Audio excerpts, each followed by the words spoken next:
2D character customization. So what are we talking about? What does this mean? The most obvious example would be to have a character creation menu, where you can modify how your player looks from the start, with hair, clothing, etc. But this can apply to other systems as well. For example, say you're making an RPG and you want to change how your character looks every time you put on a new piece of equipment. Or maybe you want to add variation to your game and randomly generate characters to maximize use of your art assets. We're going to be talking about the underlying concept here of how you would implement a system like this, and it's going to be mostly geared towards 2D games, but if you're making a 3D game, I think these principles will still apply. It's just how you go about implementing it's going to be different. Stay with us. So let's talk about how we want to handle animation in our game, specifically for 2D. The standard way is to implement something called a sprite sheet. Let's quickly go over what that is. Say you have a character.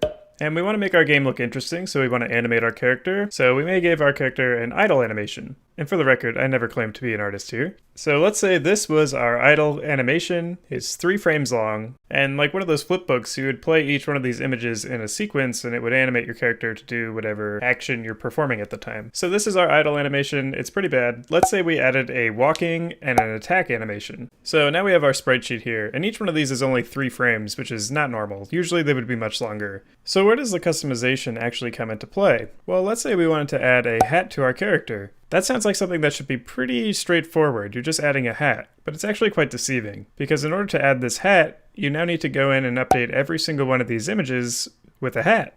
But okay, fine, we can do that. It's not terrible. But let's take it one step further.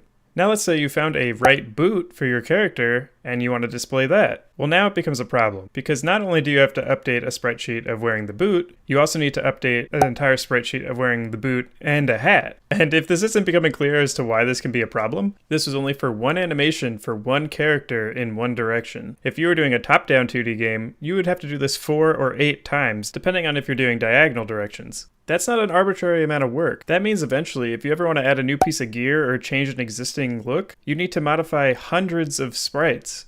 It's not sustainable, and it's at this point you should start realizing there has to be a better way of doing this. Introducing the way we'll be using in this video is by using skeletal animation. To explain this, let's go back to our original character, and unfortunately for him, we're going to have to do a little bit of mutilation. We actually want to break each body part off into its own separate piece. And by piece, in Unity terms, this would be a game object. And instead of drawing out your animations, we're going to move these game objects, typically in code or just using the Unity animator, to do the animations for us. We'll show off more when we actually get to Unity in a bit, but understand what's happening here. We will essentially be setting up placeholder game objects for each body part. And for these game objects, it doesn't even matter what sprite is being displayed, they're all going to animate exactly the same. What this gives us is the flexibility to swap in and out any sprite we want per body part. The caveat for this is that we need to make sure that our art assets are relatively the same style and size. With that said, I think it makes more sense to actually see it live. So let's swap over to Unity and we can start our tutorial. Here I set up an empty 2D Unity project. It just has a floor, and I changed the main camera background color. We need a character and some outfits to cycle between. So I'm just going to use this Mighty Heroes Rogue pack that I've used in a couple of my videos and import this free package into Unity. I'll have a link in the description below. So you can just import, and I'll take everything it has to offer. This package is great because it comes with 6 fully animated rogues, and they all have different outfits and faces. And like we just talked about, the body parts on these rogues are broken down into individual game objects.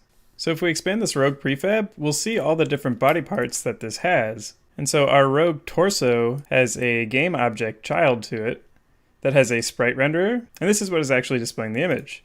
So we could change this torso to one of the other variants, and you'll notice that it just swaps.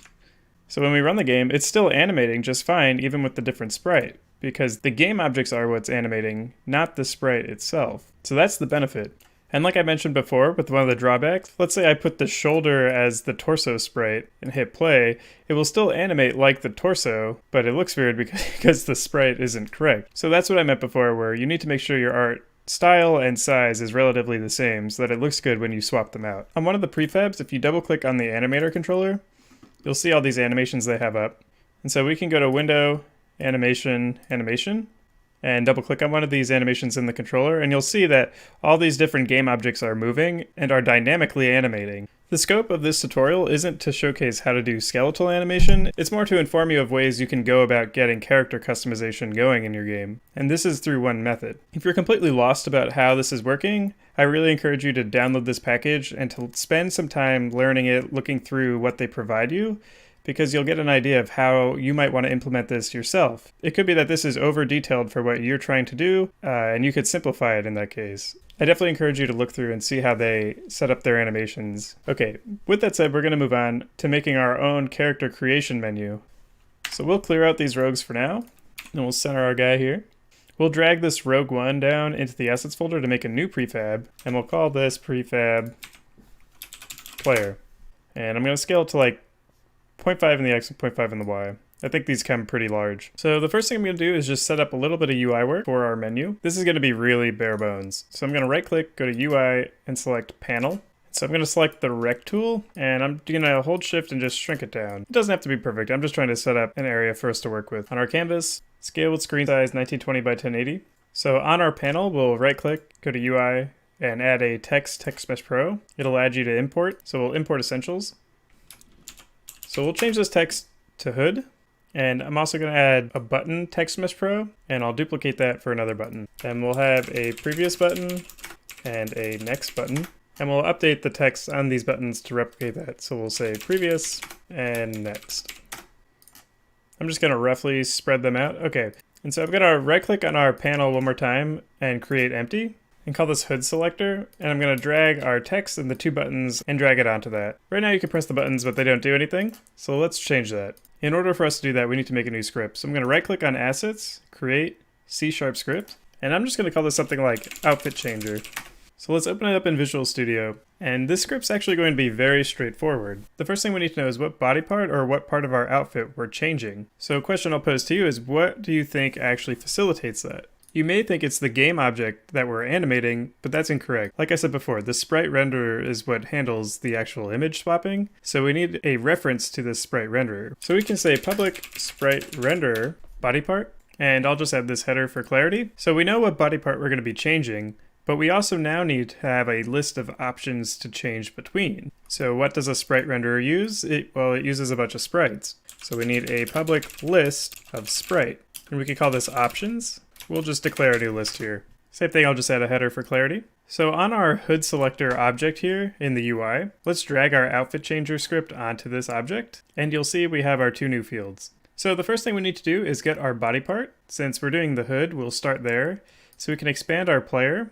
You'll find it under the head game object. You'll see something along the lines of rogue hood, and it has a sprite renderer attached. So on our hood selector, we just want to drag in rogue hood into sprite renderer, and it'll pull it off. So now we need to populate our options. In this Mighty Heroes package we imported, there's a rogue folder which has all of the sprites, and we can find that there's rogue hoods 1 through 6. So an easy trick for this is we can click on our hood selector and lock the inspector up here, and then click on rogue hood 1, shift click to rogue hood 6, and then drag and drop it on options.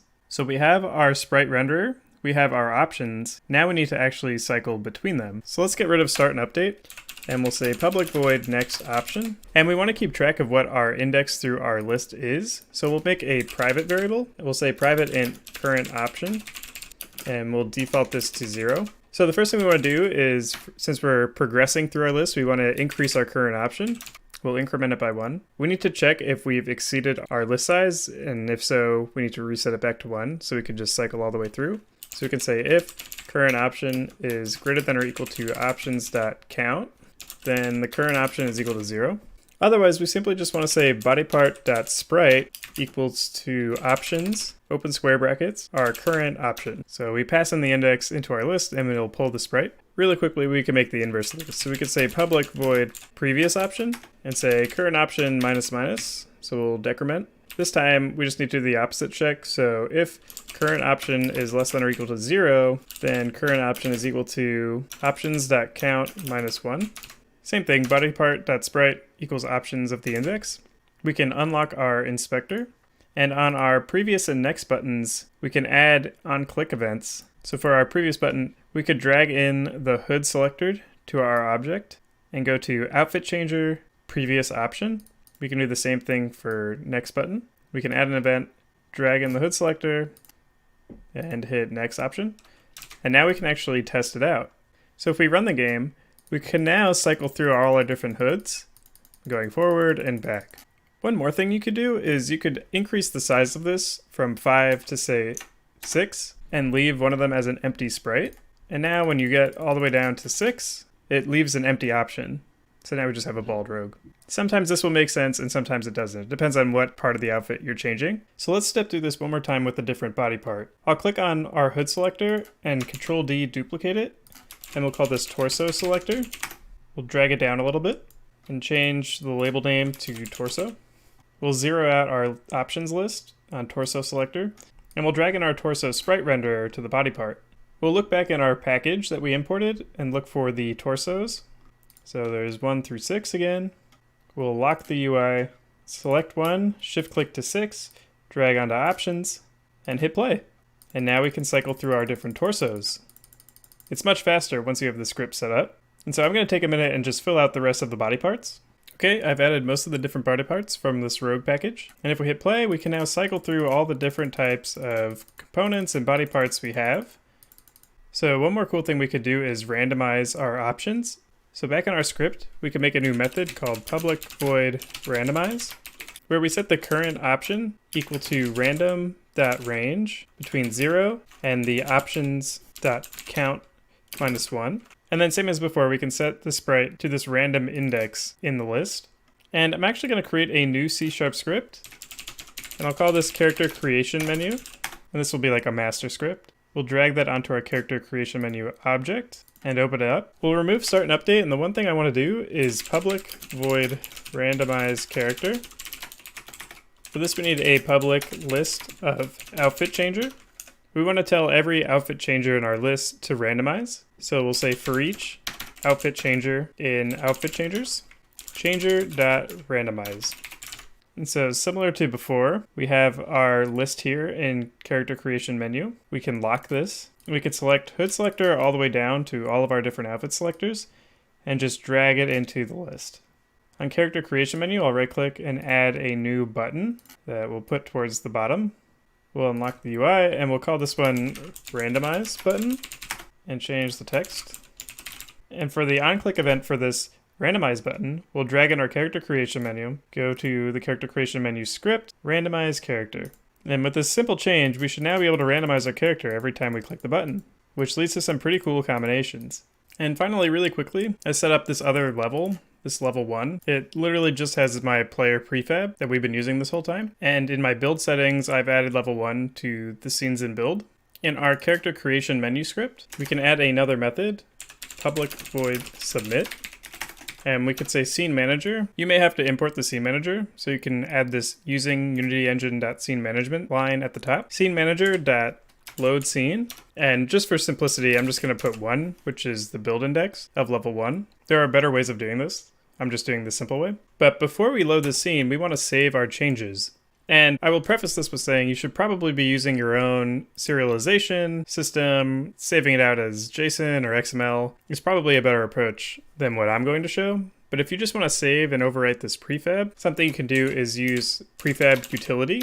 You might need to import Unity editor to use this. So we can say prefab utility.save as prefab asset.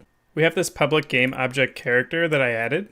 And so on character creation menu, we just want to drag in our player into the character option. Save as prefab asset, we'll put in our character. Path, this is like directory path in your folder structure. And so I don't recommend doing it this way, but just to prove you can save something out, I will say assets/player.prefab, which references this player prefab that's in my assets folder. So it will overwrite this. I'm going to duplicate our randomize button and just drag it to the right. We'll call this submit button, type in play, maybe make it bold. And instead of randomize character, we just want to hit submit. And so now when we play, we should be able to randomize all these different combinations. And when we're done, we can hit play, and it will load our saved configuration into this next level, which pretty much completes our character customization menu. Hopefully this points you in the right direction and gives you an idea of what kind of system you would need to set up to handle character customization in your game. I think you're going to have a tough time finding a one-size-fits-all character customization solution for any game you make. It's usually pretty custom to whatever your game needs. With that said, I hope this helped you out, and yeah, thanks, bye.